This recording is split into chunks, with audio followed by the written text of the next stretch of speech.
and welcome to China EVs and More, where my co-host Lei Xing and I will go over the week's most important and interesting news coming out of the global EV, AV, and mobility sectors. What Lei and I discussed today is based on our opinions and should not be taken as investment advice. For those that are new to the show, welcome. And to our loyal listeners, welcome back. We ask that you please help us get the word out about this podcast to other enthusiasts. And of course, tune in again next week. My name is Tu Lei. I am the managing director at Sino Auto Insights, a global management consultancy that helps organizations bring innovative and tech-focused products and services to the transportation and mobility sectors. I write a free weekly newsletter that I didn't write this week that we pull many of our discussion topics from. You can sign up for it at sinoautoinsights.com, which of course I encourage you all to do.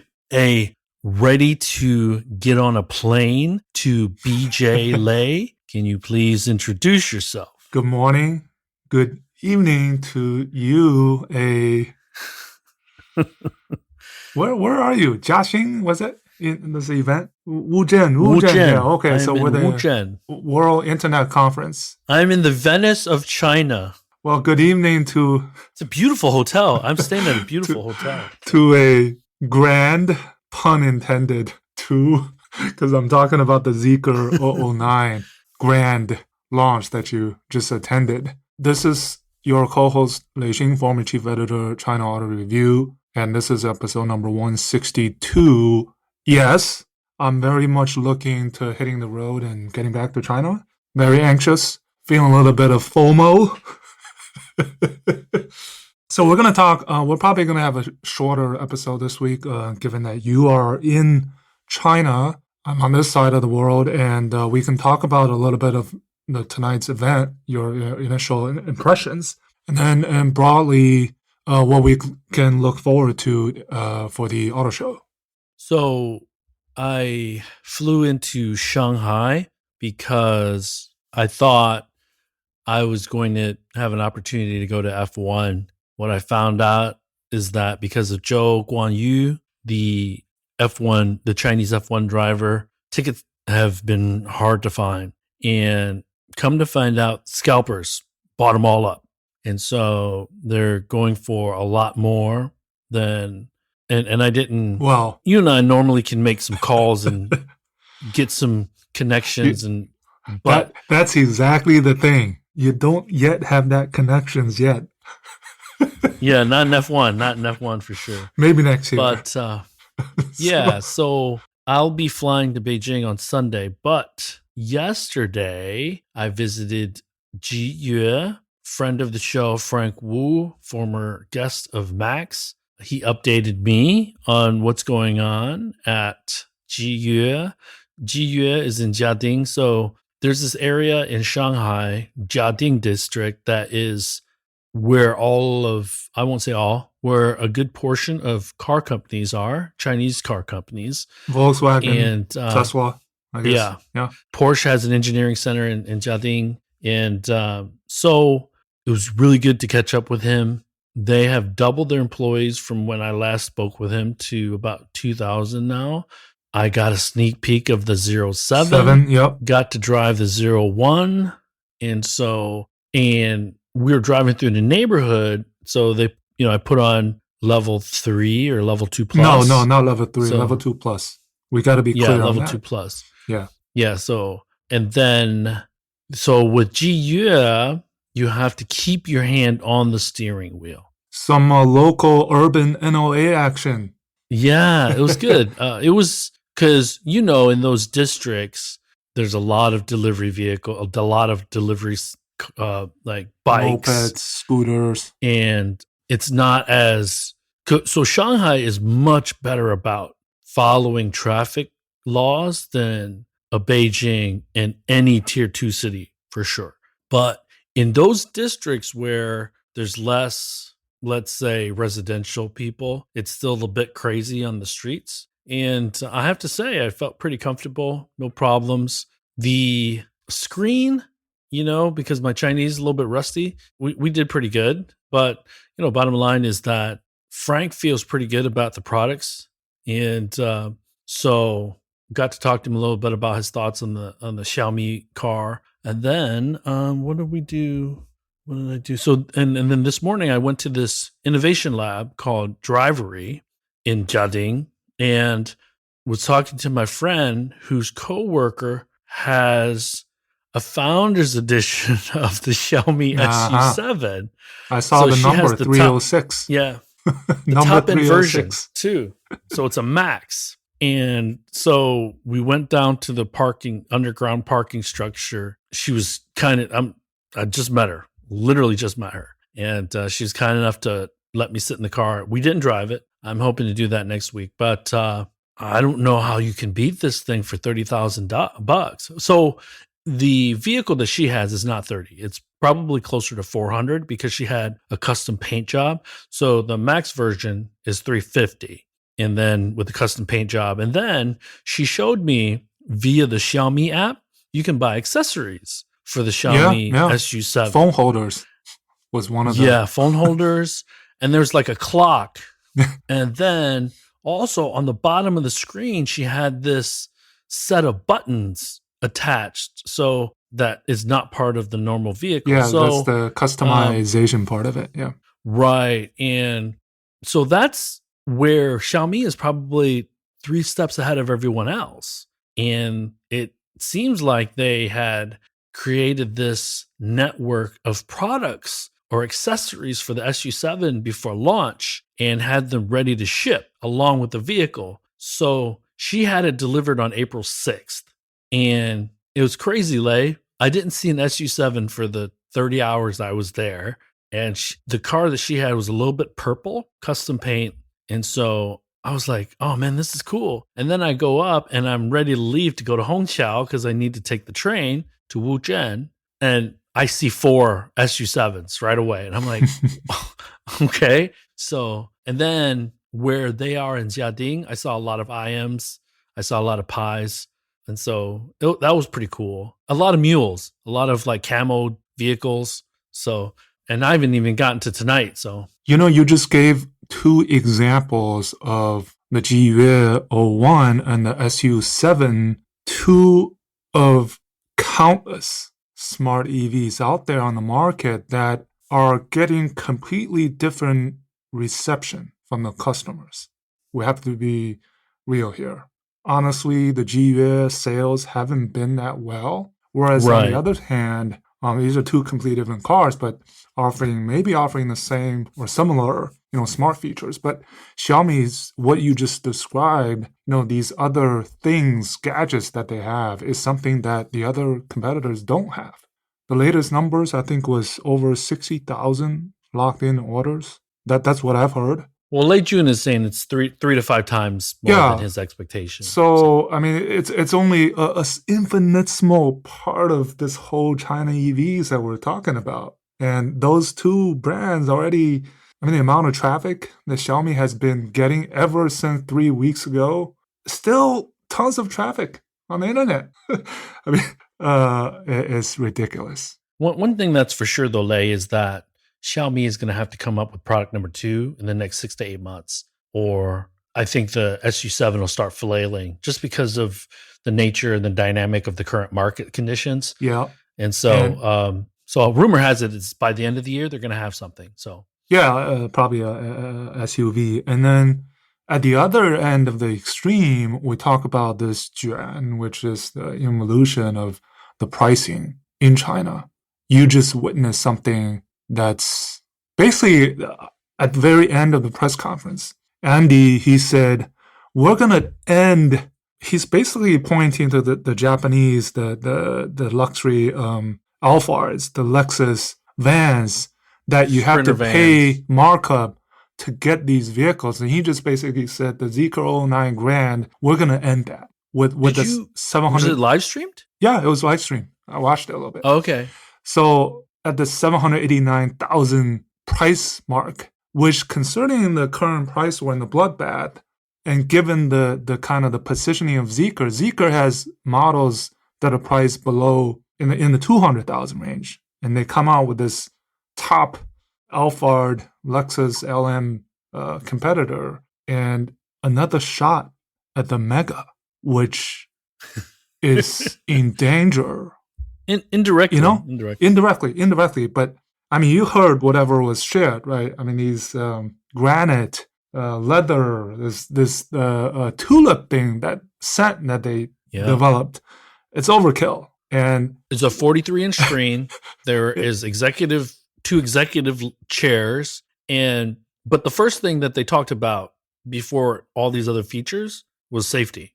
And then they showed a short video of pictures of current 009s that have been in accidents. And I have to say, I was pretty impressed because, and then the other thing too, Lei, is that, so this presentation was long. It was like, I was like, it's a usual. But the production value was amazing. It was terrific. And you and I both have friends at Jiyue, so we want to see them do well because, I know Lei pretty well, got to see him. And we should remind the audience that you and I have driven 009s, not the driven Grand. And being driven on a racetrack here in the U.S. On a racetrack. And so it is a segment buster because, to your point, so I don't know, because this is where I'm at a loss, and you answered this question. You feel the Alphard and the Lexus van and the Sprinter vans are more executive saloons than they are family vehicles? Yes. Okay. So, because the unique thing about this 009 is that there's only 4 seats. Right.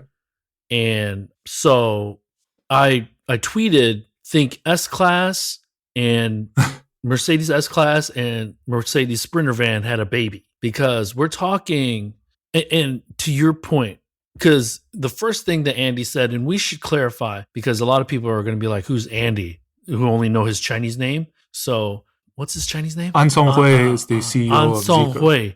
Yeah, An Songhui. But he's also the CEO of Geely Group. So he wears 2 hats. Yeah. At least that's what Lei told me. And he's one of the oldest employees of Geely. Yeah, and he brought it, man. He brought the excitement, man. He was trying to get all this exhibition hall, huge. We're talking 400 or 500 people easy. And I'm still jet lagged, and I was falling in and out of sleep a little bit. Really?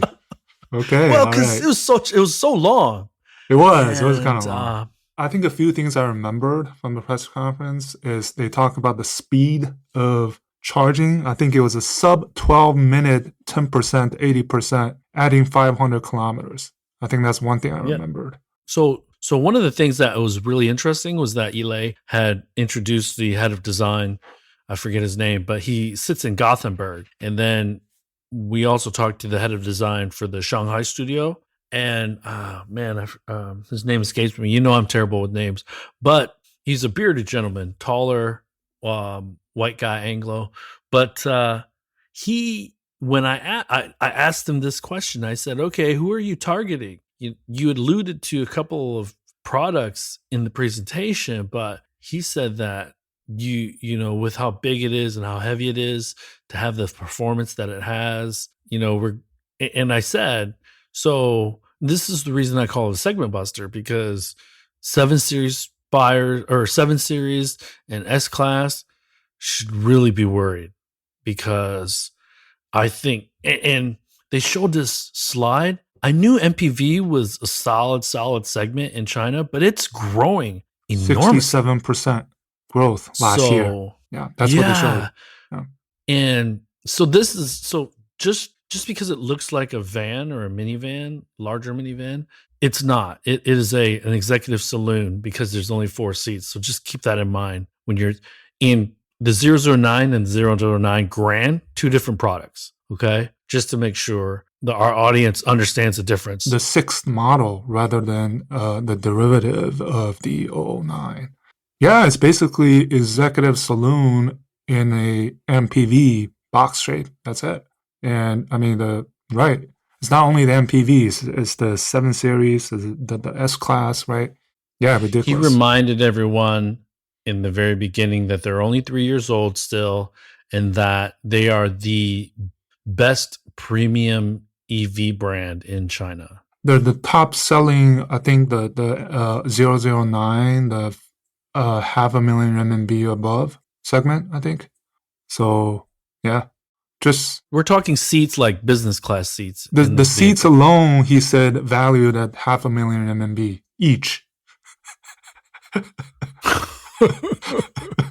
It's overkill, man. It's So who was I talking to? I was talking to a journalist this morning, maybe a Bloomberg journalist, but I said that the line between premium and value has gotten super blurred. Yeah. Because any Westerner that would get into a Xiaomi SU7 Yep.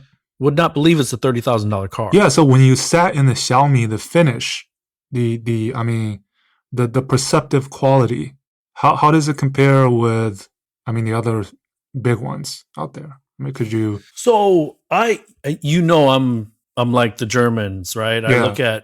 I look at the fit and finish. I look at the panel gaps. It's just second nature because I grew up in Detroit. I listen to the sound of the doors. I feel for the. So the one thing, because I worked at Lear and we did seats, leather is only on parts of the seat that people touch and feel. So if you feel the bottom of your seat where you don't normally touch, that's actually vinyl. That's not real. That's not leather. And so these little things that kind of pop up here and there. You didn't get to sit in the 009, did you, at the press conference? I did. Oh, did? Okay. And man, that seat is so comfortable. Because they pulled two out on the stage because they brought this pianist out there and they had this orchestra and then they rolled these two out. So the name of the game in the competition now in China is just when you think that you've come out with the best product, somebody else will come out with one much better than you. That's it.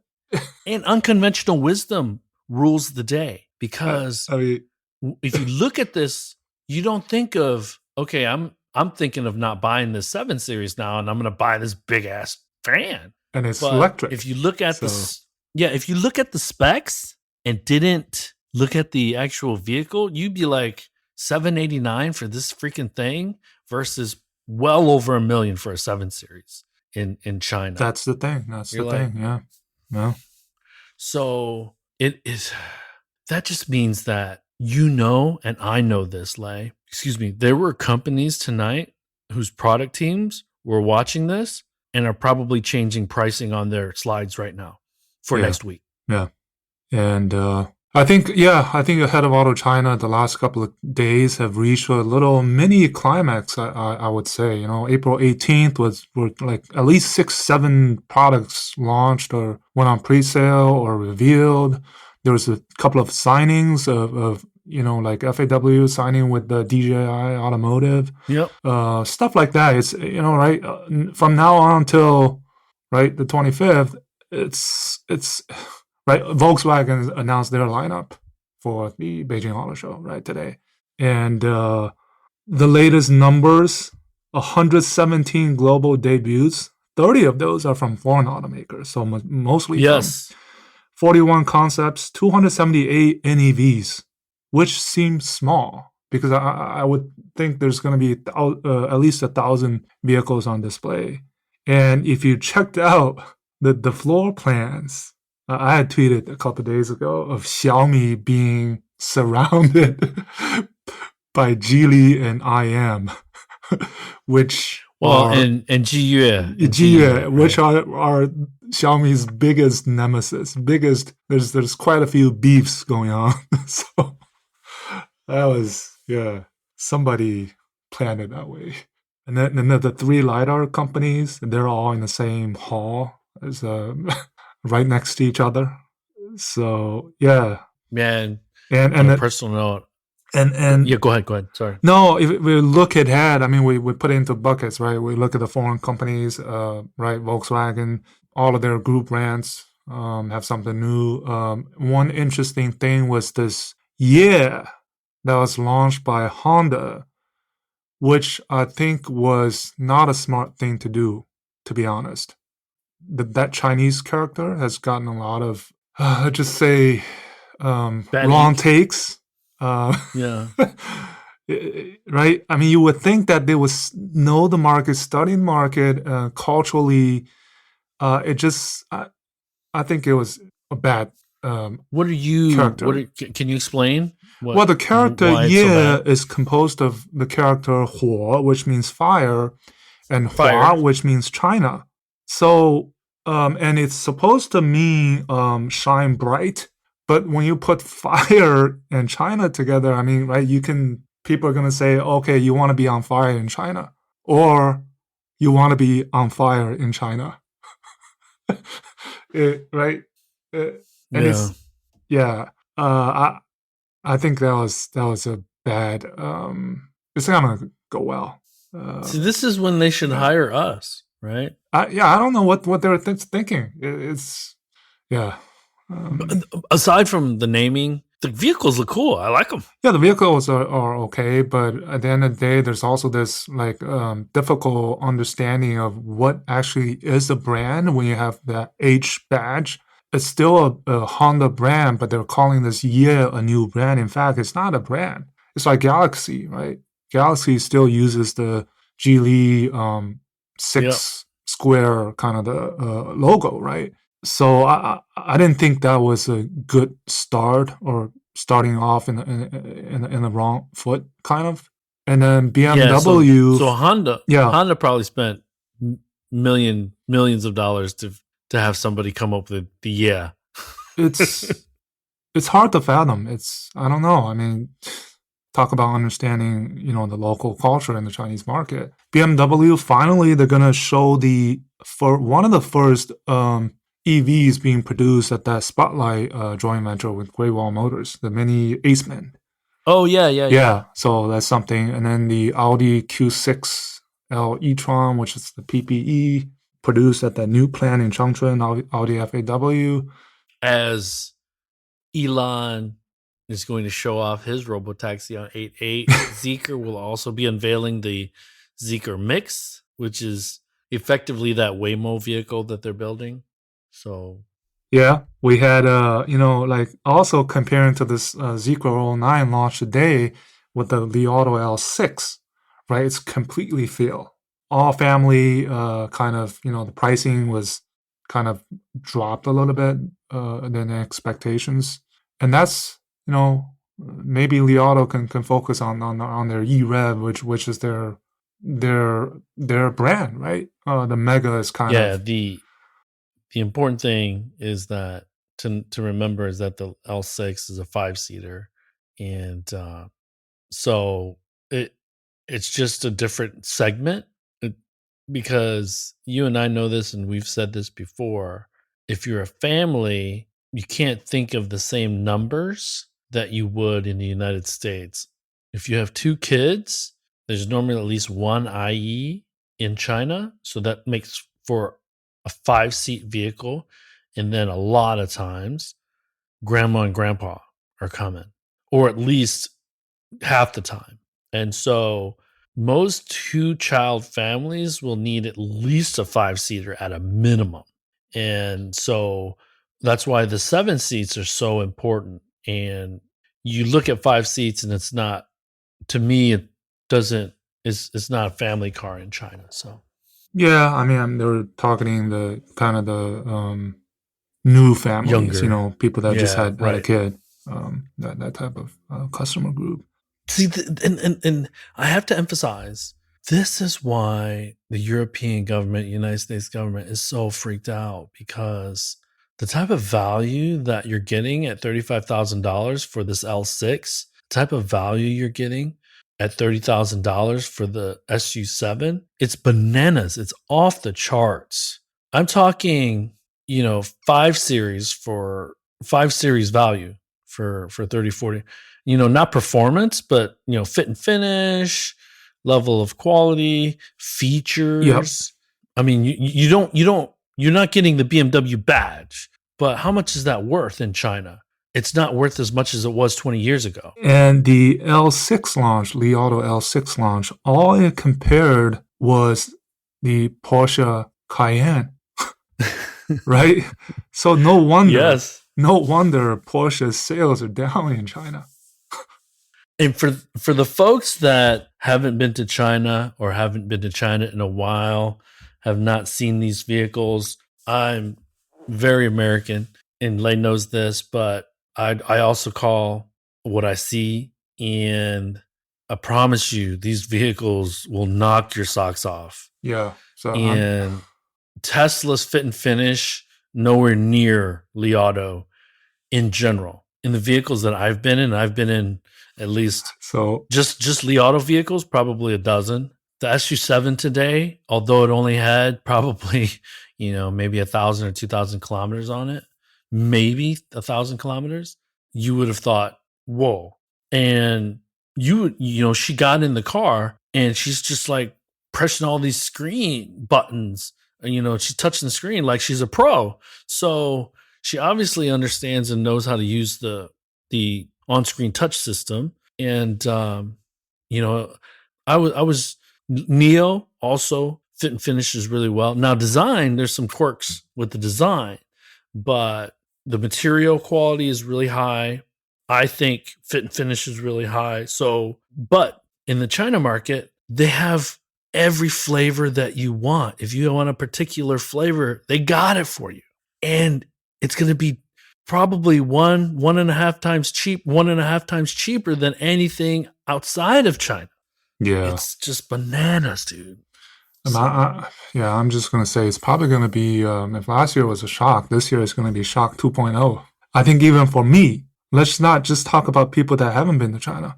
For me and you that have been to China last year and going back again and seeing these newer features at more competitive priced vehicles, better built, I still expect to be shocked. I can't name one foreign brand that I could give credit about doing well in the market. Not one. Well, I mean, if you look at the big German brands, right, the BMW, Volkswagen Group, Mercedes, all three of them have group nights or brand nights on the 24th at the same time. So they probably are the most, if you look at the chatter or the traffic, they're getting a lot of those. I think the Japanese are a little bit below that. I think Mazda, Toyota, Honda, Nissan, they're all reviewing some kind of new EVs for the Chinese market, but the level of attention is not yet there compared to the German ones. And then the Americans, well, the GM has the Buick GLA PHEV, has the Cadillac Optic. I think Chevrolet is doing something new. Ford is going all the way toward this off-roady Bronco. They're launching the locally produced Bronco, which in itself is a whole new segment of the market. This macho, right? We saw the Fangchengbao 359. We saw this iCar, the Chery iCar V23, the new Haval H6 and H9, these kind of the boxy shaped off-roady vehicles. I think that's the next, right? Tank. I think that's what's been going on with Great Wall. Well, what's been going on with Great Wall is now that Wei Jianjun is busy doing live streams. I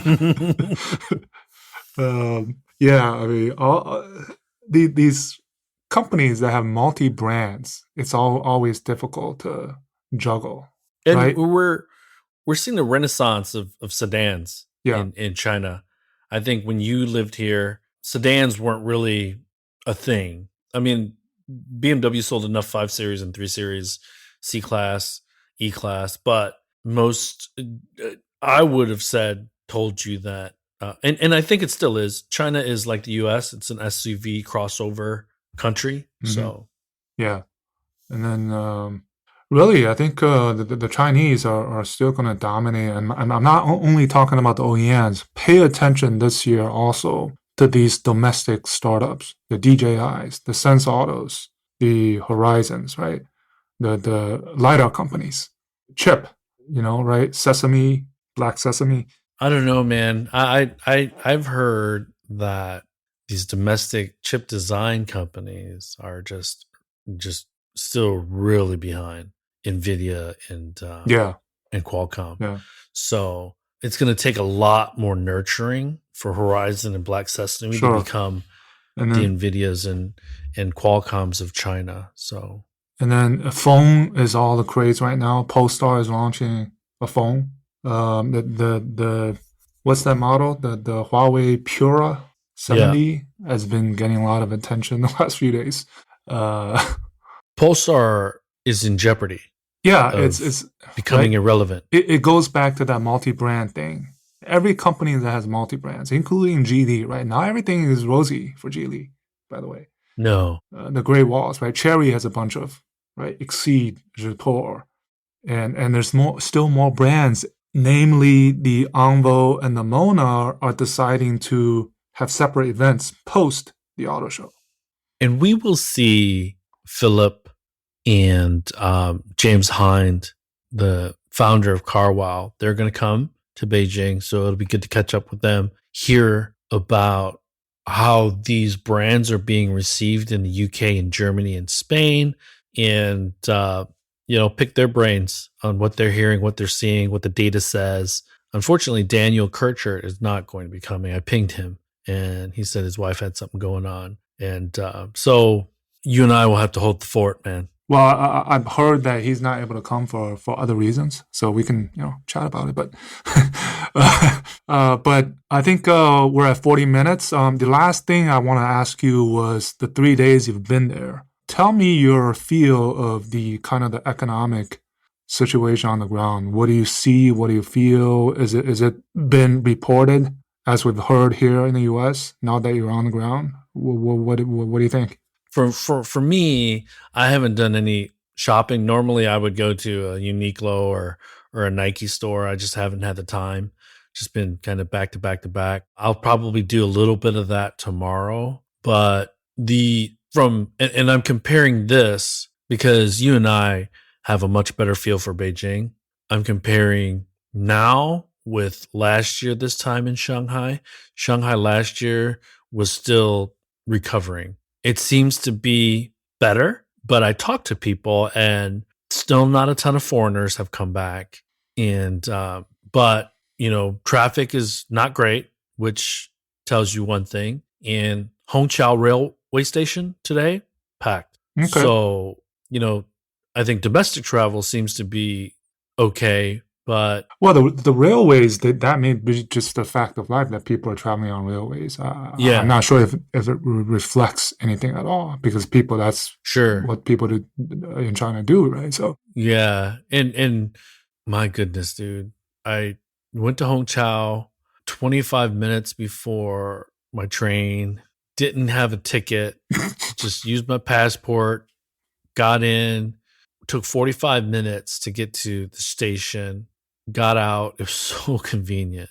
And yeah, I mean, I woke up this morning, and you'll get this nostalgia a little bit when you get wheels down on Tuesday. I missed the hustle and bustle of these big cities. I walked and got Starbucks this morning, and I saw this kid with his mom with one of those her handkerchiefs tied around her neck. Just kind of reminded me of walking my son to school, when he was a little kid, when he was younger. And it's just like, I do no walking in the United States. Yeah, everything's on wheels. And luckily here in Shanghai, there's not been any pollution. So it's just and it hasn't been hot. In fact, in this time of the year, kind of cold. So well, this time of the year is perfect. That's before, they used to have the China auto shows in June. They moved it up to April, like many years ago, because of the weather. Was one of the reasons.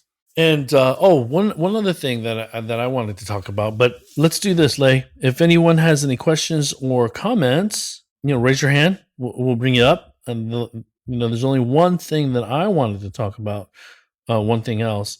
And that is, I got a chance to go to Forbes China office and did a video interview, but it was kind of cool. Nice seeing the Forbes China. I for those that are wondering, last year I did an interview with Russell Flannery, who's the senior editor for Forbes China, and kind of did what I'm expecting for the Shanghai Auto Show. Did that again, and there's an article in Forbes that Russell asked me what I'm expecting out of the Beijing Auto Show. I told him more, I'm curious to see if there's any more formal partnerships that are going to be announced between foreign brands and domestic brands. I'm looking at Without a how the doubt. foreign brands.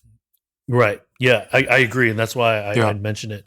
And then I'd mentioned also that I'm curious to see the foot traffic at these foreign brands' booths and how their products will be received, specifically GM's, because they are tripling down with 3 products. And and I want to see the build up like tonight, because this was kind of a bomb that was dropped. Yeah. And you do it ahead of the auto show. And the other kind of the metric or the measuring stick we gauge is who among the global CEOs are in Beijing, right? Because that shows commitment, at least on paper. But I was told on Volkswagen Group's brand day, I want to say He Xiaopeng, or I'm not sure. I forget who they told me, but one of the XPeng executives are going to give a keynote.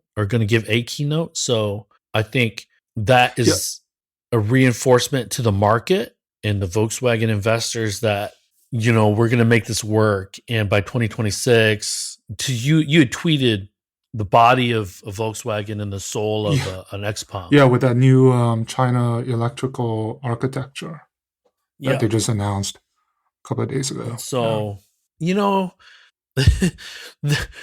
there'd be nothing like this. Soul or brain.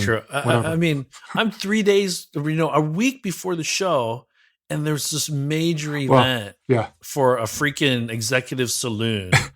There'd be nothing like this in Detroit. It kind of saddens me that there are no exciting drops or unveils anymore outside of China market. And I, as I said before, the Beijing Auto Show is over before it even begins because of all these pre-events, pre-reveals.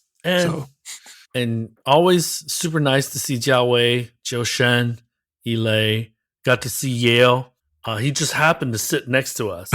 And so that's a small circle. Nice. Small world. Yeah, it is small world. And I guess I always push back, but I guess I guess I might as well own it. I guess I'm media a little bit. But anyways, hey, apologies for shifting the time by half an hour earlier tonight. Thank you for joining us. We will talk with you all hopefully perhaps next week, if not the following. Thanks for joining us, everyone.